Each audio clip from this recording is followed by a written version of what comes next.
Hello बच्चों, so now we are starting our new series of optics.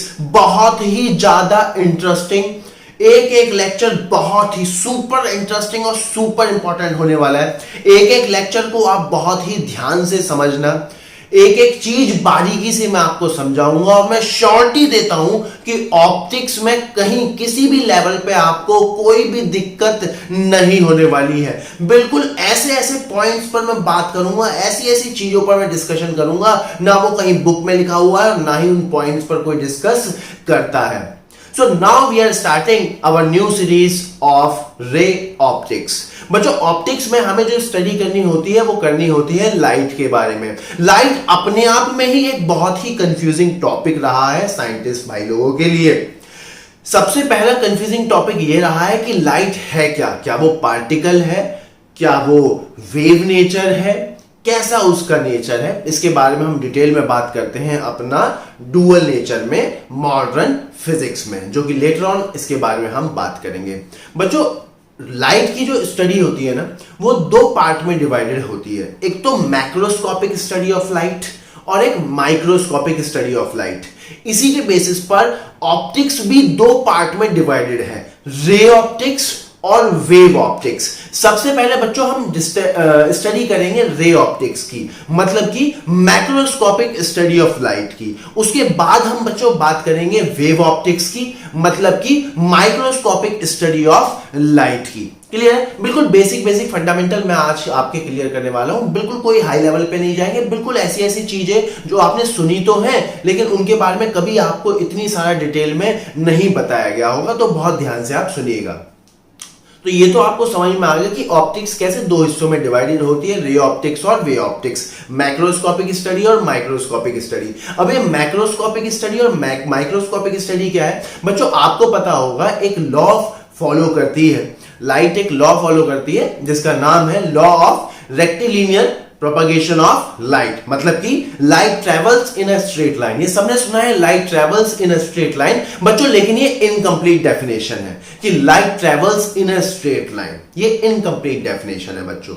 Light travels in a straight line until and unless जो obstacle है या फिर जो obstruction है उसकी जो साइज है वो बहुत कम ना हो। मतलब कि जब भी लाइट जो है, लाइट की जो वेवलेंथ है, जो कि हम पढ़ते हैं इलेक्ट्रोमैग्नेटिक स्पेक्ट्रम में, हम एक विजिबल रीजन पढ़ते हैं।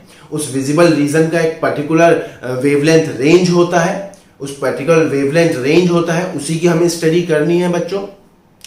अब जो विजिबल रीजन है, जो उसकी वेवलेंथ रेंज है, अगर लाइट की जो वेवलेंथ है वो बहुत कम है as compare to obstacle. Obstacle मतलब मैं, जैसे मैं हो गया, लाइट मान लो मेरे से टकराई, मेरा साइज बहुत ज्यादा है एज कंपेयर टू, या इस पेन का साइज, या कोई भी नॉर्मल लाइफ में हम बात करें, सभी का साइज जो है वो वेवलेंथ ऑफ लाइट से बहुत ज्यादा होता है। क्लियर है? क्योंकि लाइट की वेवलेंथ कितने में होती है बच्चों? एंगस्ट्रॉम में जाके होती है, 10⁻⁻10 मीटर्स में होती है। क्लियर है एकदम? तो जब भी इस तरीके की कहानी आती है तब हम बोलते हैं light travels in a straight line, और यहां पर स्टडी होती है बच्चों रे ऑप्टिक्स की, मतलब मैक्रोस्कोपिक स्टडी ऑफ लाइट। और बच्चों, जब भी ऑब्स्ट्रक्शंस जो हैं, ऑब्स्टेकल्स जो हैं जिनसे लाइट टकरा रही हैं, उनका साइज बहुत छोटा है, मतलब उनका साइज जो है वो वेवलेंथ रेंज के ऑर्डर में है, बहुत छोटा है, मतलब नेकेड आइट से आप शायद देख भी नहीं पाएंगे, इतना छोटा साइज है।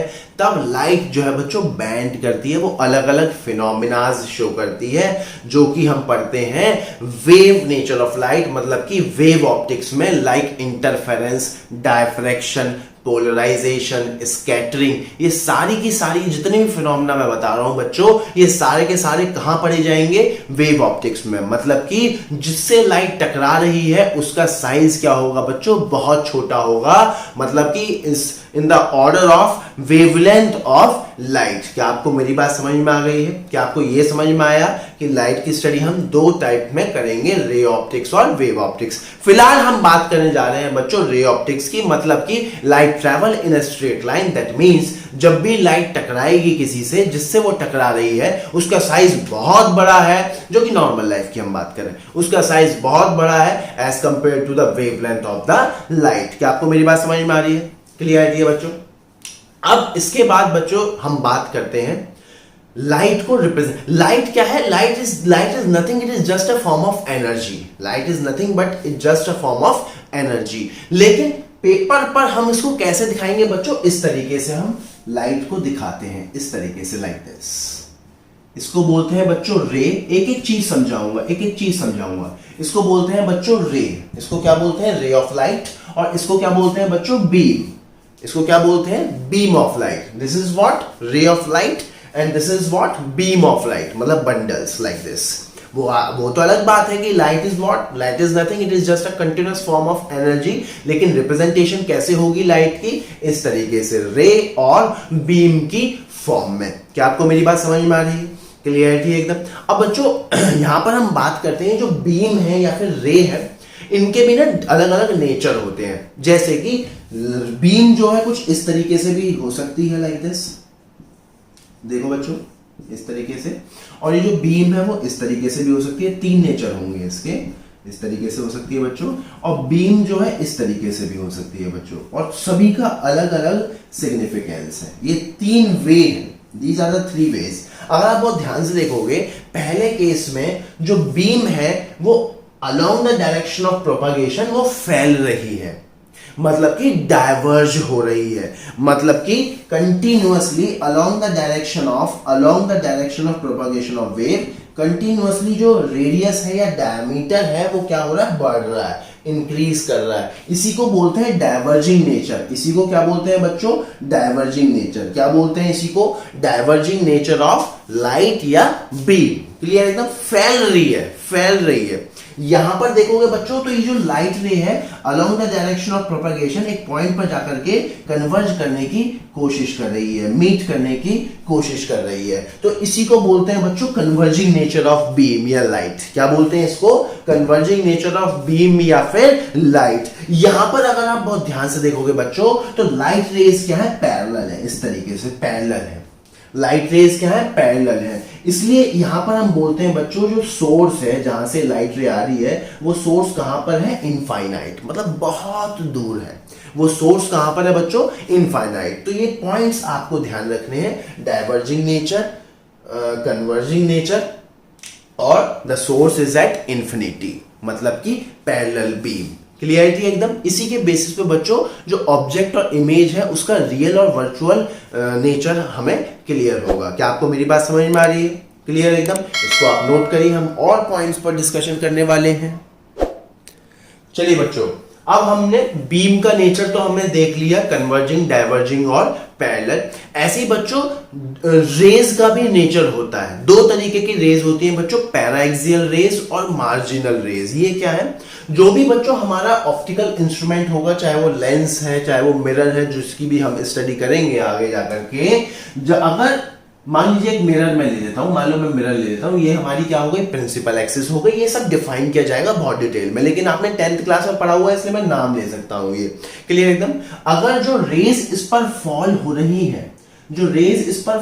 रही है, वो प्रिंसिपल एक्सिस के बहुत क्लोज हो, जो भी रेज इस ऑप्टिकल इंस्ट्रूमेंट पर, इस ऑप्टिकल डिवाइस पर इंसिडेंट हो रही हैं, अगर वो प्रिंसिपल एक्सिस के बहुत नजदीक हो, मतलब कि जो भी एंगल वगैरह बनेंगे वो बहुत छोटे हो, तो ऐसी रेज को बच्चों हम बोलते हैं पैराएक्सियल रेज। और अगर ये रेज बहुत दूर हो, बहुत ज्यादा मार्जिन पर हो, मतलब एंगल वेंगल बहुत बड़े बन रहे हो, तो ऐसी रेज को बोलते हैं बच्चों मार्जिनल रेज। और through out this chapter ray optics जो भी हम स्टडी करेंगे बच्चों वो पैरा एक्सियल रेज की करेंगे। इसको आप नोट डाउन कर लेना, इसको आप लिख भी लेना।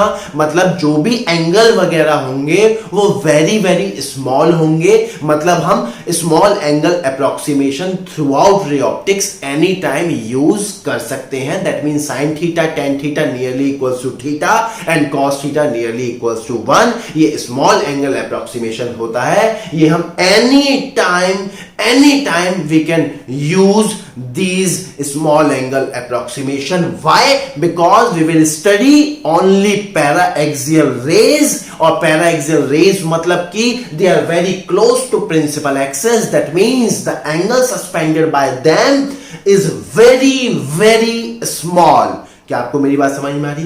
एक एक चीज पर मैं बिल्कुल छोटे लेवल पर बात कर रहा हूं ताकि आपको कंसेप्ट ऐसे बिल्ड हो जाए कि आपको कोई दिक्कत ना आए। क्लियर है बच्चों? तो हमने बीम के नेचर भी देख लिए कि 3 तरीके के बीम के नेचर होते हैं। हमने रे के भी नेचर देख लिए बच्चों, 2 तरीके के रे के नेचर होते हैं, पैराएक्सियल और मार्जिनल। वो अलग बात है। हमें जो स्टडी करनी है वो किसकी करनी है बच्चों? Paraxial rays. क्या आपको मेरी बात समझ में आ रही है? क्या कंसेप्ट एकदम क्लियर है? अब जो नेक्स्ट कंसेप्ट है बच्चों इसमें, जो कि बहुत इंपॉर्टेंट कंसेप्ट है, वो है बच्चों ऑब्जेक्ट और इमेज का। आप कहोगे सर ये तो बहुत टाइम पास है। ये टाइम पास नहीं है। 10वीं में आपके साथ टाइम पास किया गया था आपको अधूरी नॉलेज देकर के। अभी हम बात करते हैं ऑब्जेक्ट हकीकत में क्या होता है और इमेज हकीकत में क्या होता है। पहला जो मोस्ट इंपॉर्टेंट पॉइंट है बच्चों, जो लिख लेना अंडरलाइन करके, कि ऑब्जेक्ट और इमेज, कोई भी चीज ऑब्जेक्ट और इमेज किसी एक ऑप्टिकल डिवाइस के रेफरेंस में होती है। मतलब मैं किसी के रेस्पेक्ट में ऑब्जेक्ट भी हो सकता हूं और किसी के रेस्पेक्ट में इमेज भी हो सकता हूं। कैसे? धीरे धीरे आपको समझ में आएगा। अब ये ऑप्टिकल डिवाइस क्या है? वो कुछ भी हो सकता है। जनरली दे आर लेंस और मिरर, या फिर कोई ऑप्टिकल इंस्ट्रूमेंट, या फिर the combination of lens and mirror. Generally they are lens and mirror optical device. क्या आपको मेरी बात समझ में आ रही है? क्या आपको क्लियरिटी है एकदम? अब सबसे पहली चीज नोट करने की, वो ये नोट कर लेना बच्चों, जब भी ऑप्टिकल डिवाइस पर रेज इंसिडेंट होंगी तो वो जो रेज इंसिडेंट हो रही है वो जहां से आ रही है वो चीज उस ऑप्टिकल डिवाइस के रेस्पेक्ट में होगा ऑब्जेक्ट।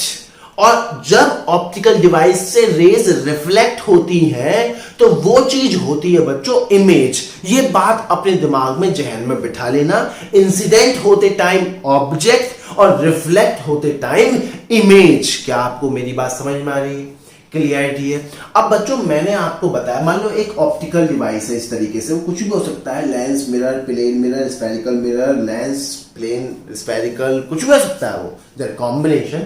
अब इस ऑप्टिकल डिवाइस पे बच्चों जो लाइट रे है, पहले हम ऑब्जेक्ट डिफाइन कर रहे हैं। जो लाइट रे है वो 3 तरीके से फॉल कर सकती है। जो बीम है लाइट की वो 3 तरीके से फॉल कर सकती है, कन्वर्जिंग नेचर, डाइवर्जिंग नेचर या फिर पैरेलल। अगर मैं बात करूं बच्चों डाइवर्जिंग नेचर की, मतलब लाइट रे मान लो इस तरीके से इंसिडेंट हो रही है। पहली बात इंसिडेंट हो रही है तो ये जो लाइट रे है वो ऑब्जेक्ट का काम करेंगी। अगर आप ध्यान से देखोगे ये लाइट रे कहीं ना कहीं पीछे से किसी पॉइंट से आती हुई नजर आएंगी, और क्योंकि हकीकत में इस पॉइंट से आ रही है और ऑप्टिकल इंस्ट्रूमेंट पर टकरा रही हैं, तो this point, let's say this point O is real object for this optical device. अब आप कहोगे सर इमेज तो रियल और वर्चुअल सुना था, लेकिन आप तो ऑब्जेक्ट को बोल रहे हो। हाँ, ऑब्जेक्ट भी 2 तरीके से होते हैं, रियल ऑब्जेक्ट और वर्चुअल ऑब्जेक्ट। ये प्योरली इस बात पे डिपेंड कर रहा है कि how the light rays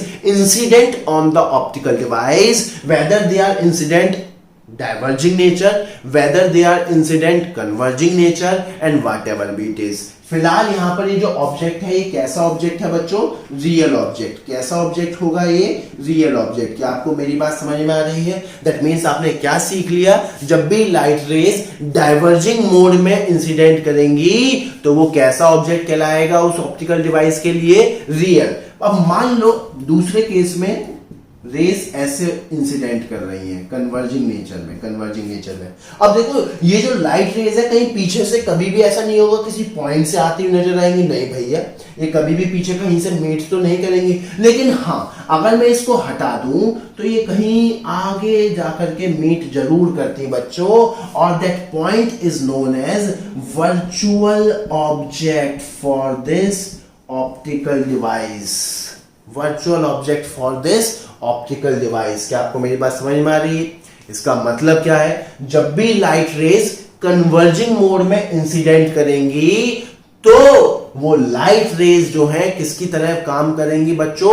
virtual object. मतलब कि वो कहीं पीछे से तो आती हुई नहीं नजर आएंगी। मतलब कि अगर उन लाइट रेज को आप आगे एक्सट्रापोलेट करते हो along the direction of propagation of light, तो वो किसी एक पॉइंट पर मीट आउट होंगी, and that point is known as what? Virtual object for this optical device. क्या आपको मेरी बात समझ में आ रही है? क्लियरिटी है? और जो लास्ट मोड है बच्चों वो है पैरेलल, इस तरीके से लाइक दिस। तो उस केस में क्या होगा बच्चों? ऑब्जेक्ट कहां पर है अपना? इंफिनिटी। क्लियर है? एकदम समझ में आ गया? तीनों केस क्लियर है? दैट मींस सबसे पहला केस क्या है, जब लाइट रेज जो है कैसे इंसिडेंट हो रही है, लाइट रेज कैसे इंसिडेंट हो रही है? डाइवर्जिंग मोड में। ऑब्जेक्ट कैसा होगा? रियल। जब भी लाइट रेज कन्वर्जिंग मोड में इंसिडेंट हो रही है तो ऑब्जेक्ट कैसा होगा? वर्चुअल। और जब भी लाइट रेज पैरेलल इंसिडेंट हो रही है तो ऑब्जेक्ट कैसा होगा? इंफिनिटी। क्लियरिटी है एकदम? अब बच्चों अगर हम डिफाइन करें इमेज को, तो इमेज की डेफिनेशन क्या होगी? जब भी लाइट रेज ऑप्टिकल डिवाइस से रिफ्लेक्ट होगी। तो अगेन बच्चों रिफ्लेक्शन के तीन तरीके होंगे। इस तरीके से रिफ्लेक्ट हो जाए लाइक दिस, इस तरीके से रिफ्लेक्ट हो जाए इस तरीके से लाइक दिस। ये क्या हो गया? Diverging nature. और ये क्या हो गया बच्चों रिफ्लेक्शन का? Converging nature. और ये क्या हो गया बच्चों रिफ्लेक्शन का? ये क्या हो गया? पैरेलल रिफ्लेक्ट कर गई। अगर आप बहुत ध्यान से देखोगे बच्चों, यहां पर रिफ्लेक्ट होने के बाद जो रेज है वो कहीं ना कहीं मीट जरूर करेंगी। अगर एक्चुअल में कहीं ना कहीं मीट कर रही हैं तो that point is known as what? Real image for this optical device. This point को क्या बोलेंगे हम? Real image of this optical device. वहीं अगर हम इसकी बात करें और इसको अलोंग द डायरेक्शन कहीं आगे ले जाए तो कभी भी मीट नहीं करेंगे। लेकिन अगर हम पीछे से चलें तो ये जो है कहीं ना कहीं पीछे से आती हुई नजर आएंगी। So that point I dash is known as what? virtual image for this optical device. This I dash is known as what? Virtual image of this optical device. और इस केस में इमेज कहां पर है बच्चों? इंफिनिटी। बहुत ही important segment मैं आपको समझा चुका हूं, बहुत ही इंपॉर्टेंट सेगमेंट है। दैट मीन्स किसी भी ऑप्टिकल डिवाइस के रेस्पेक्ट में किसी एक पॉइंट का रियल होना या वर्चुअल होना ये किस बात पे डिपेंड करेगा? किस बात पे डिपेंड करेगा कि how the light rays incident or reflected from this optical device, whether this mode is converging, diverging or parallel. इनके अलावा कोई केस हो नहीं सकता। क्या आपको मेरी बात समझ में आ रही है? क्लियरिटी एकदम? इन पॉइंट्स को आप नोट करिए।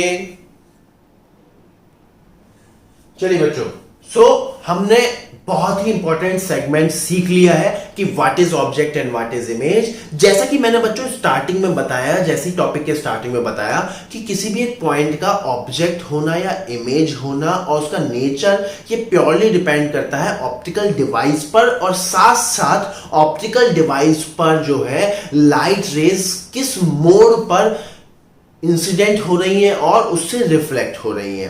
क्लियर एकदम? एक बहुत ही सिंपल सा एग्जांपल से मैं आपको समझाता हूं बच्चों। मान लो कहीं स्पेस में लाइट रे इस तरीके से चल रही है लाइक दिस, है ना, और कहीं एक ऑप्टिकल इंस्ट्रूमेंट यहां पर, ऑप्टिकल डिवाइस यहां पे रखा हुआ और एक ऑप्टिकल डिवाइस बच्चों यहां पे रखा हुआ है। Let's say this is 1 and this is 2। अगर आप बहुत ध्यान से देखोगे ये लाइट रेज कहीं पीछे से ऐसे आती हुई नजर आ रही होंगी like this. Let's say this point is O। अब अगर आप बहुत ध्यान से देखोगे बच्चों तो इस ऑप्टिकल डिवाइस से लाइट रेज जो है रिफ्लेक्ट हो रही है। देखो रिफ्लेक्ट हो रही है, मतलब बाहर की तरफ जा रही है। और कैसे रिफ्लेक्ट हो रही है बच्चों? डाइवर्जिंग नेचर में।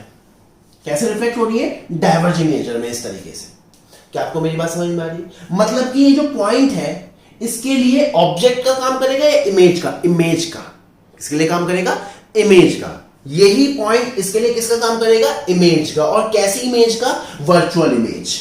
कैसी इमेज का काम करेगा बच्चों? Virtual image. क्यों? क्योंकि कहीं हकीकत में तो टकराएंगे नहीं आगे जाकर के, लेकिन हाँ किसी एक पॉइंट से आती हुई नजर आ रही है। क्या आपको मेरी बात समझ में आ रही है? क्लियरिटी एकदम? और यही रेज इस ऑप्टिकल डिवाइस पर इंसिडेंट हो रही है। क्या हो रही है? Incident. That means this point is what? This point is what?